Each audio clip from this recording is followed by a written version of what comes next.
All right, so I am thrilled to be here today to talk with William Bill Shipley, who is the author of Manufacturing Artificial Intelligence Agency, a dystopian thriller that explores memory, control, and rebellion in a future governed by artificial intelligence. I think it's a fantastic story, and one of the main reasons I wanted to have you on here is you had such a really interesting approach to um, well, in general, the story's super fun, but also in the way you've written it by using support from artificial intelligence to write it, which I know is a very big topic right now, somewhat controversial, although I think most people have embraced it really openly. But, as we talked before on a program with 603 writers, there's so much more to it. There's the moral and ethical pieces. But today, I really love the piece. One, I'd love to, learn more about your story because it's super fun Mhm. and your book, but also your process of writing it and maybe, talking more about how people can be involved with artificial intelligence because I think many of the, I guess, masses maybe have been Sure. more so like Chat GPT and just asking questions almost like a enhanced search engine versus there's a lot more power to these tools. So please welcome and share a little bit about yourself. Yeah, awesome. Well, again, thank you for this opportunity. So excited to be here. Anytime I'm able to talk about this topic, I get really energized. I think it's very timely. Of course, the book launch and when it came out is fantastic, and I'll talk a little bit about that. But I've been writing since high school, so I don't even want to do the math, but it's definitely over a couple decades. For you who don't know how old I am, so it's been a passion of mine.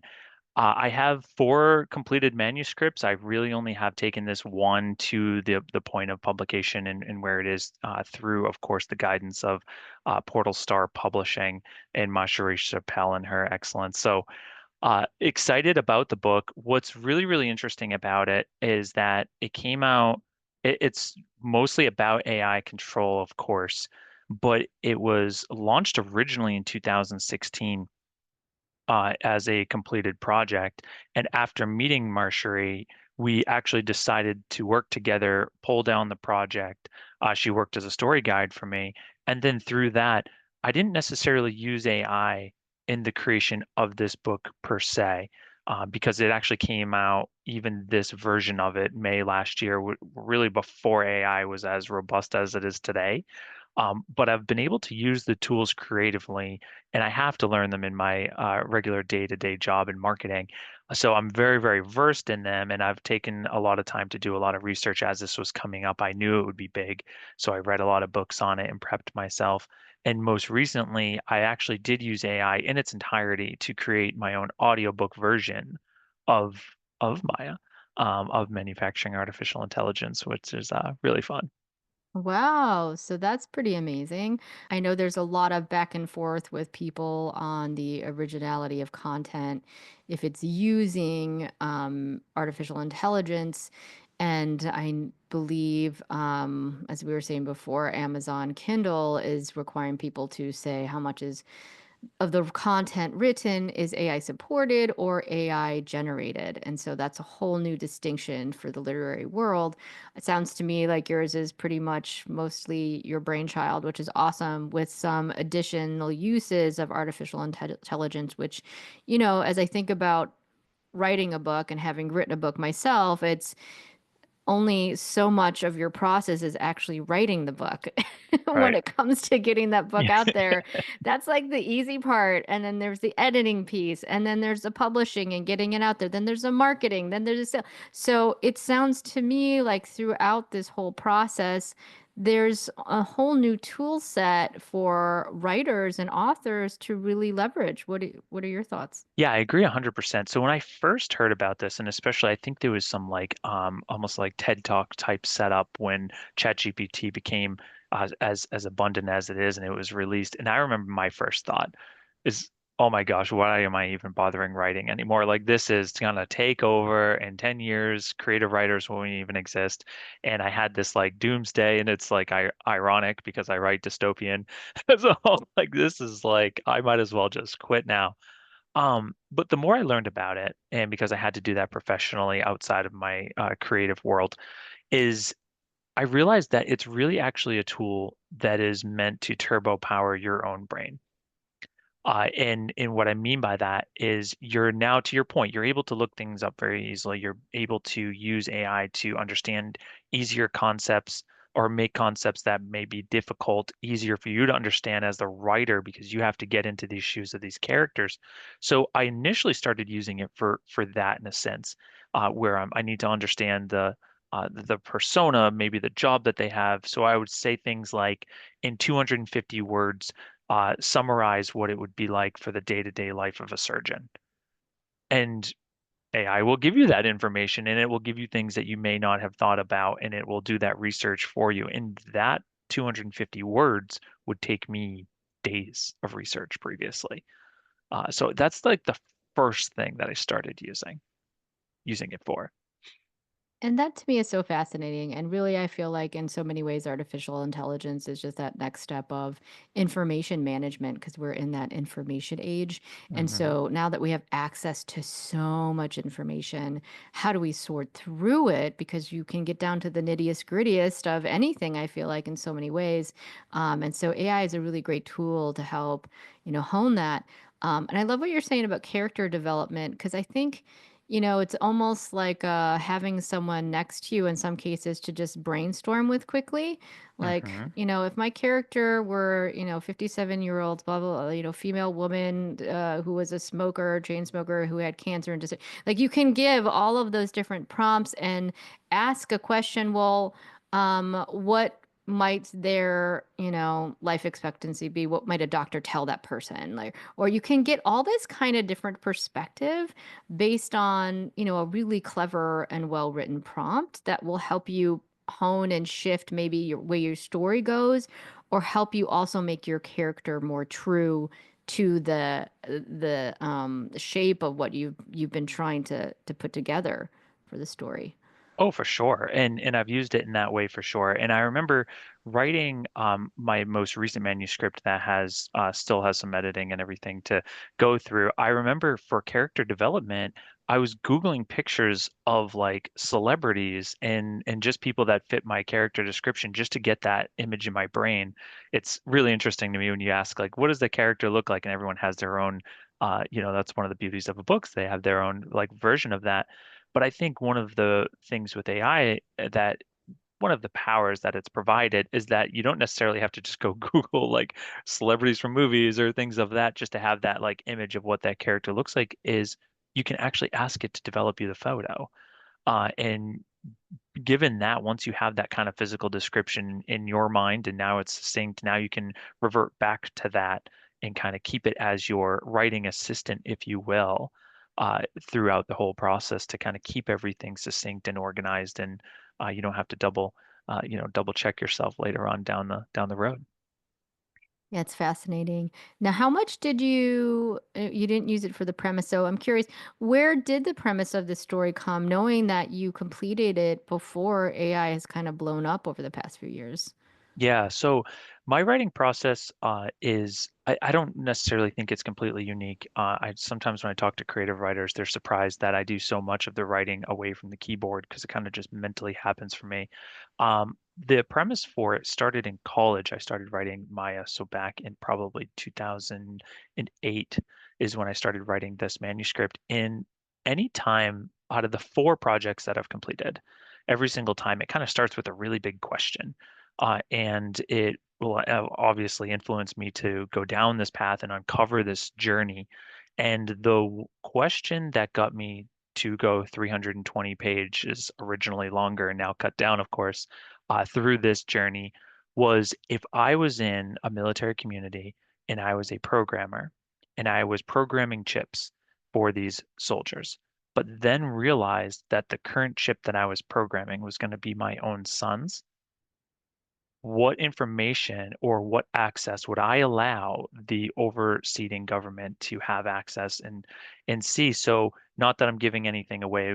And the prologue there is a programmer and he realizes that he is now programming his own son, which is very different from all of those other people that he programmed. So he leaves some of those connection sources out, which can have implications in a scenario where military personnel's memories are supposed to be controlled. So that branched the entire story. And that it was just that one moment of a question in college. Wow, that's awesome. And I think that's what's so great about story is that it can help us think through, these hypothetical situations that bring out so much of our humanity and Hmm.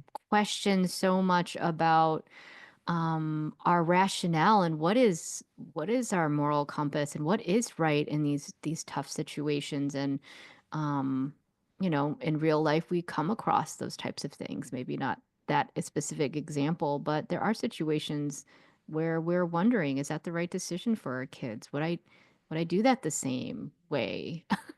Yeah, for sure, for sure. So What I fascinating. found interesting is that I had written all of this previous to having children.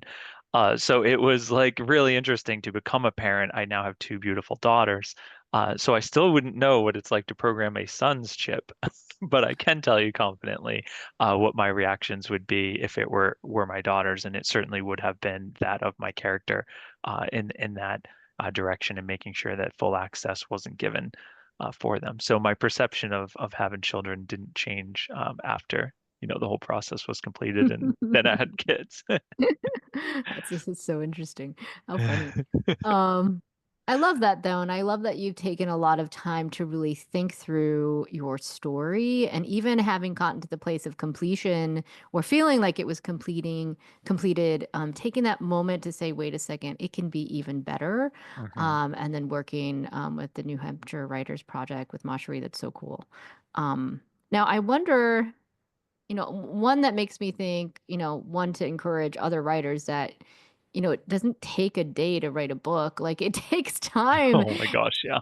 to really think it through, and then, to be simmering on those characters. And as you continue to write it, you might find it shift, and or you might find that, hey, this tone actually works better for the story. So now I want to shift the whole tone of it. So, I mean, there's a Hmm. lot of things that happen in the story writing process that are organic, I feel like, that are really Hmm. exciting and very, very cool.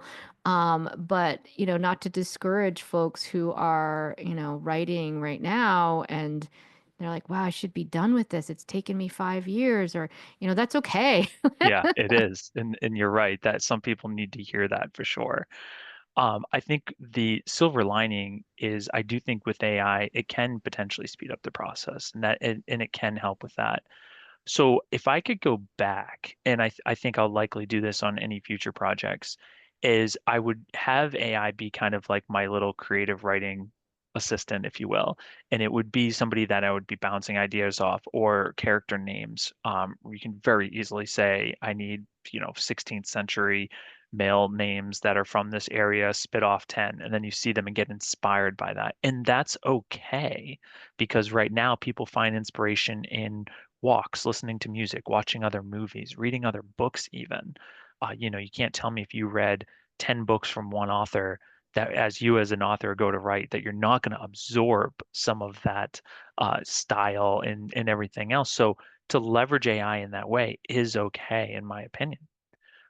What I would do differently, I think, today is if I needed help with writing any of it, there's a way of doing it so it's still authentically you. And what I've found, and this works particularly with emails or blogs or anything you're doing, is if you take a segment of your own writing, uh, 10 pages as an example, first couple chapters even, and you were to prompt it to say, please analyze, you hop into ChatGPT and you say, please analyze these 10 pages, and I want you to analyze the tone, the structure, the verbiage, the age in which I'm writing at for the appropriate age per se, and understand the style.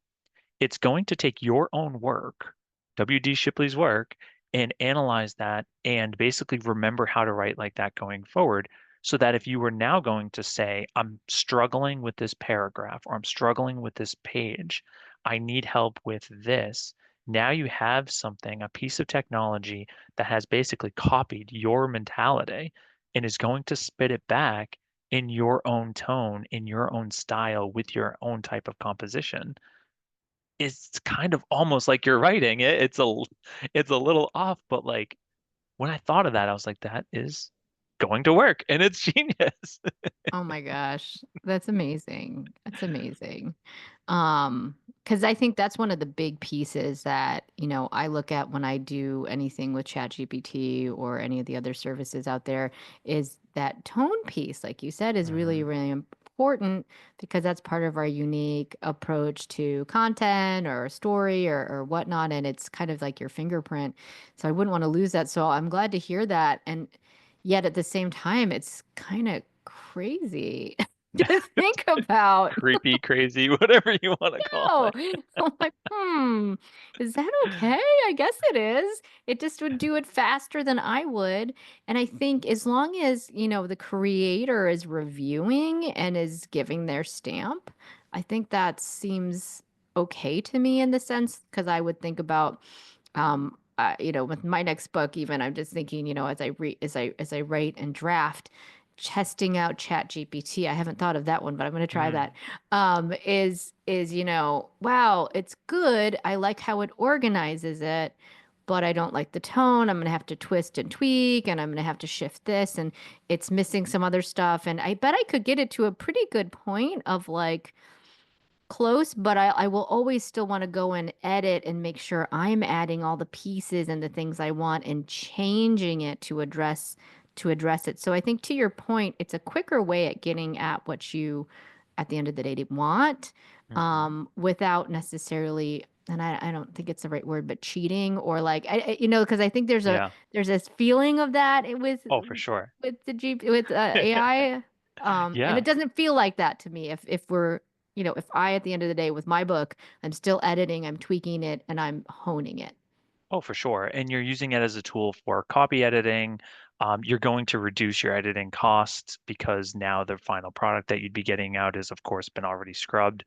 And I have done that, uploading several pages at a time and saying, and this has been in the newly released epilogue that I'm including on my new version, that's being released within the next month or so. I added an epilogue, which is going to give a glimpse at what happens after the fact.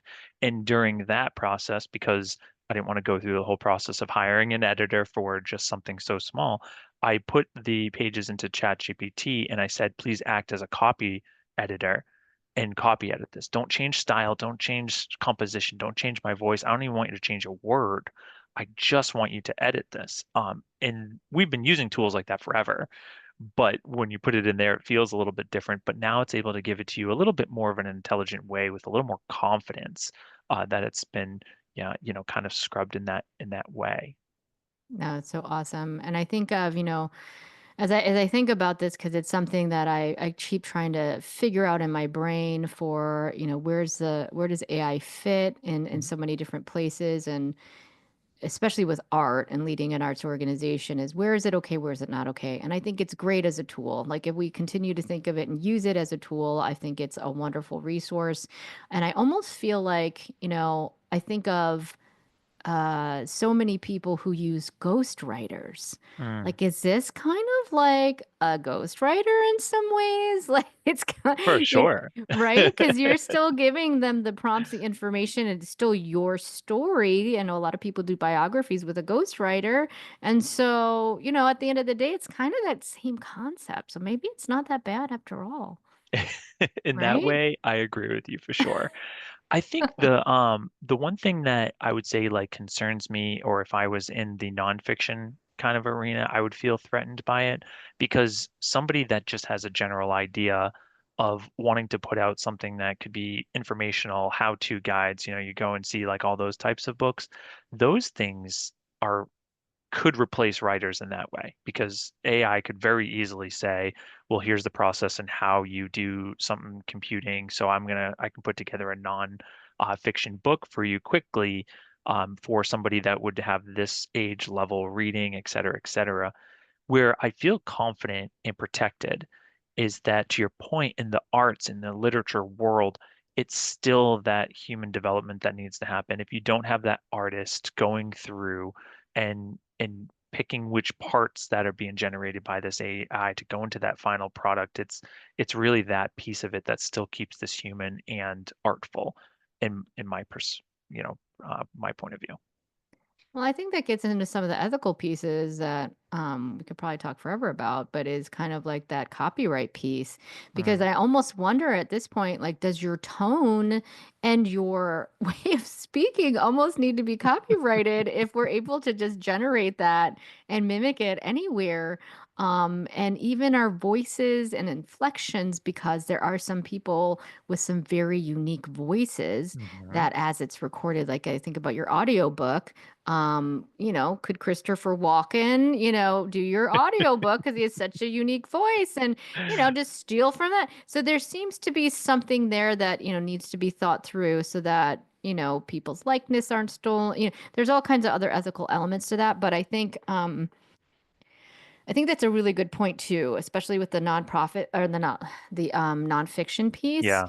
because I practically wrote my own cookbook with ChatGPT the other day, and I was like, wow, I guess I probably don't ever need to buy a cookbook because I Yeah. can tailor it to Asian female woman, 46-year-old who, blah, blah, blah, blah, all these things. What is my weekly plan for eating? And it spit it out, and it was really good, and it had links and resources, and I can readjust it, every day if I want If you to. need to. Yeah, for sure. Oh, it's a little frightening in that sense, of all those, it's a too bad, for those people who are experts. And yet, there's something to people's names and trust, right? So, Yeah, but we're definitely coming on a time that, from like a legality standpoint, there's likely going to be some like big cases in the future that are brought, between all the way up, I can imagine, to say something along the lines of rights to this, and it could change.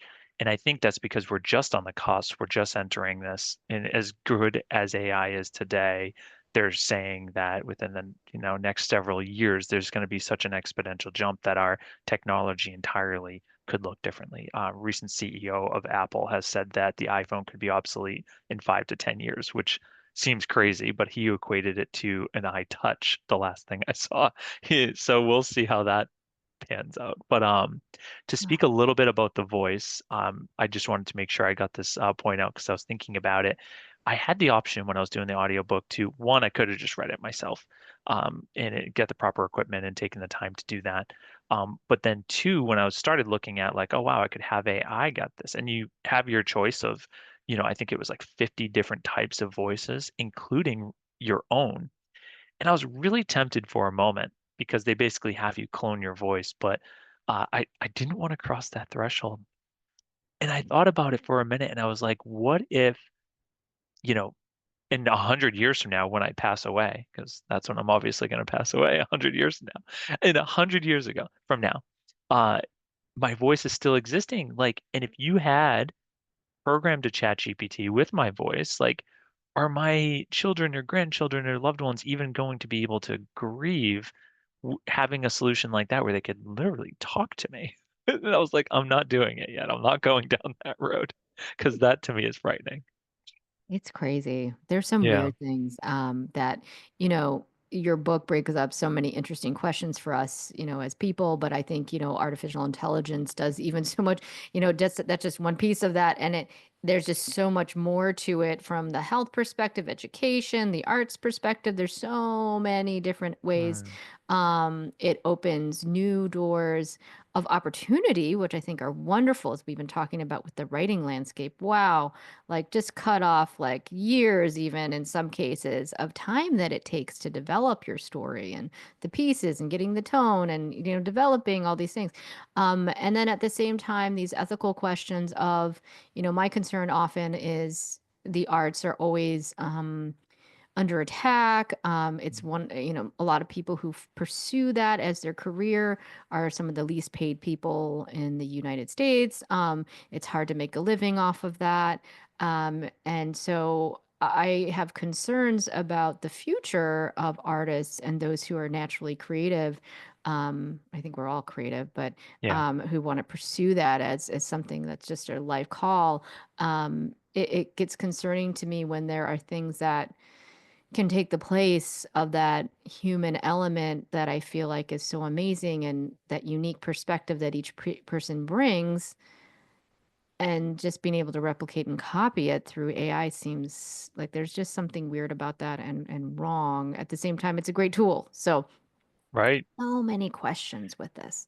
Oh, for sure. And so I think that one of the good things that are going to come from this is that I feel like, especially whenever anyone finds out you're a writer, one of the first things a lot of people will say was, "Oh, I have such a good story idea for you," or "Oh, I have this amazing," right? I get this all the time. And I think what AI will start to do is it's going to bring more writers to the table that wouldn't be traditional writers, somebody that wouldn't sit down in front of a keyboard hours a day for several years putting this out, because now you're going to empower people that do have really creative ideas, but didn't have the means or even the patience to sit back and put it through. So what I envision is going to happen is that it will bring an influx of additional people that wouldn't have the means to.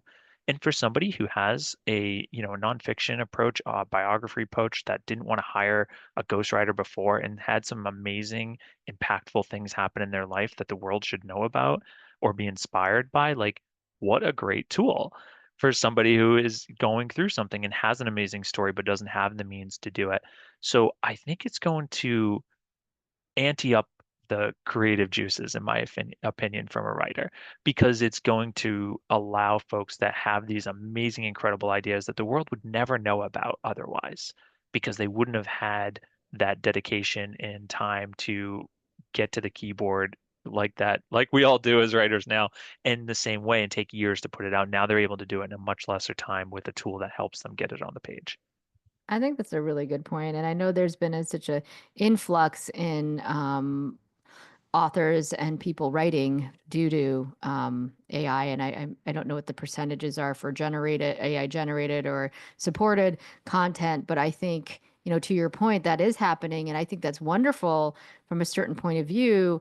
And then there's also the need to filter what's good and what's not good, Mhm. and I think that's going to be a challenge for Oh my readers. gosh, for sure. Yeah, I don't envy that perspective. Finding the books that are really good for you. I mean, I know there's a lot of dystopian thriller readers out there that haven't discovered me yet.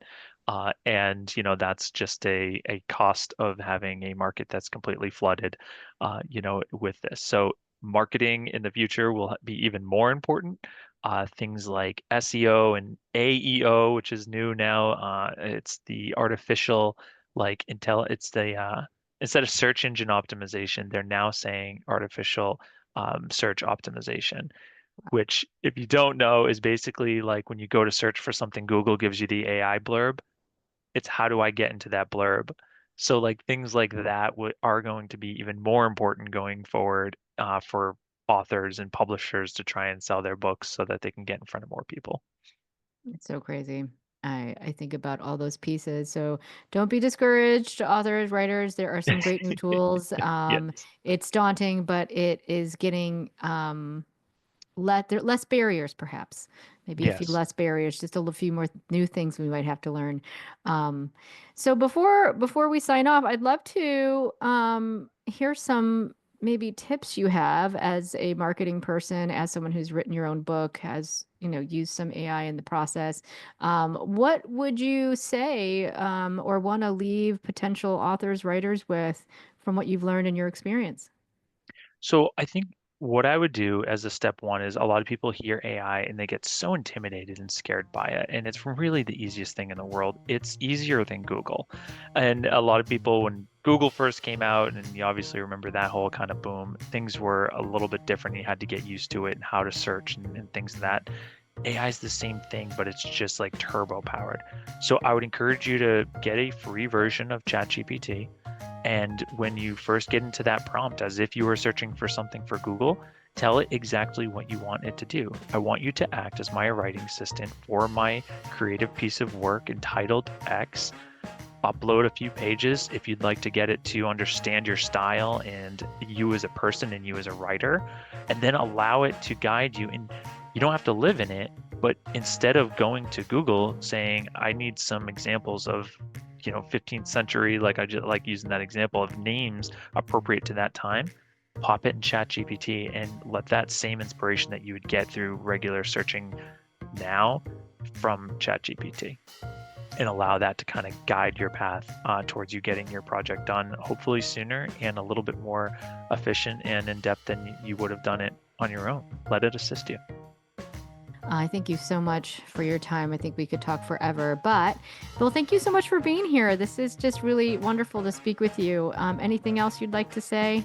No, I mean that I think we certainly nailed it in the amount of time that we did. I think you're right. We could talk all day about it. It's such a hot topic. But thank you so much for having me on. It's great to talk about AI and my book all at the same time. And like I said, it's a very timely novel. So it's fun. It's fun to bring during this time and see what people react and how they use it. Awesome. Well, thank you so much. Of course.